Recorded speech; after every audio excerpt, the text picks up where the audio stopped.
கிட்டத்தட்ட 1.25 லட்சம் கோடி ரூபாய் ஜிஎஸ்டி ரெவென்யூ வருது. ஜிஎஸ்டில ரெவென்யூ ஒரு மாசத்துக்கு கவர்மெண்ட்டுக்கு 1.25 லட்சம் கோடி ரூபாய். அதுல எங்களுடைய ஒரு 3 லட்சம் 4 லட்சமும் இருக்கு அப்படின்னு நான் வந்து சேர்த்து சொன்னேன் மேடம். அத மாதிரி வந்து ஹானஸ்ட் மணி அப்படிங்கிற ரொம்ப கிளியரா இருக்கு.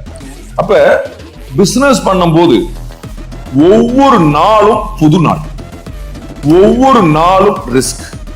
நேற்று இருந்தது போல இன்னைக்கு இருக்காது. டிசிஷன் மேக்கிங் சொல்றதுக்கு ஈஸியா இருக்கும், செய்யறதுக்கு ரொம்ப கஷ்டமா இருக்கும்.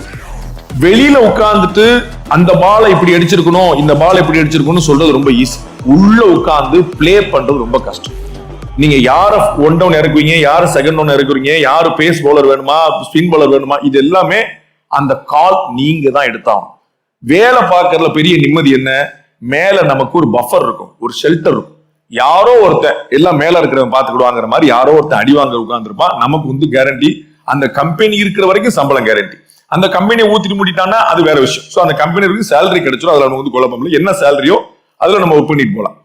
பட் நீங்க ஒர்க் பண்ணாம நீங்க பிசினஸ் பண்றீங்க அப்படின்னா நீங்க தான் அந்த ஷெல்டராவே இருப்பீங்க. முதல்ல எது இடிஞ்சாலும் நம்ம தலையில தான் முதல்ல வரும். அப்ப உங்களுக்கு பிறகுதான் கீழே வரும். அப்ப முதல்ல இந்த ஸ்டாஃப்களுக்கான சேலரி, ரெண்ட், இபி, இந்த மாதிரி பிக்ஸட் எக்ஸ்பென்சஸ் வந்து அவ்வளவு இருக்கும். இதை பூரா மீட் அவுட் பண்ண முடியுமா போகணும். அப்ப எடுக்கும்போது என்னுடைய அப்ரோச், ஆரம்பத்துல நீங்க எவ்வளவு ஸ்லோவா சின்னதா சாதாரணமா இருக்கீங்களோ அவ்வளவு நல்லது. நிறைய பெருசா ஆரம்பிச்சு பண்றவங்க இருக்கிறாங்க, நான் அதை வந்து டிஸ்கரேஜ் பண்ணல, அது வந்து தப்புன்னு சொல்லல. என்னுடைய அப்ரோச் என்னவா இருந்ததுன்னு சொல்லு.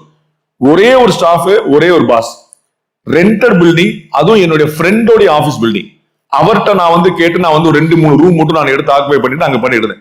அதுக்கப்புறம் கொஞ்சம் கொஞ்சமா நமக்கு வந்து ஒரு கான்பிடன்ஸ் வர ஆரம்பிச்ச பிறகு 5 ஸ்டாஃப் 6 ஸ்டாஃப் 7 ஸ்டாஃப் வர ஆரம்பிச்ச பிறகு நமக்கு தனியா ஒரு ரெண்ட் பில்டிங் போன்னு பார்த்தேன். நான் டே 1லயே எனக்கு ஒரு 3000 ஸ்கொயர் ஃபீட் இடம் வேணும், எனக்கு வந்து ஸ்டூடியோ வேணும் நான் பண்ணியிருந்தேன். அது ஹியூஜ் எக்ஸ்பென்ஸா போயிருக்கும். நான் வந்து லோன்ல இருந்திருப்பேன். லோன் என் தலைக்கு மேல கத்தி மாதிரி இருந்திருக்கும். நான் பயத்திலே வேலை பார்க்க வேண்டியிருக்கும். చంపొద్దు నేను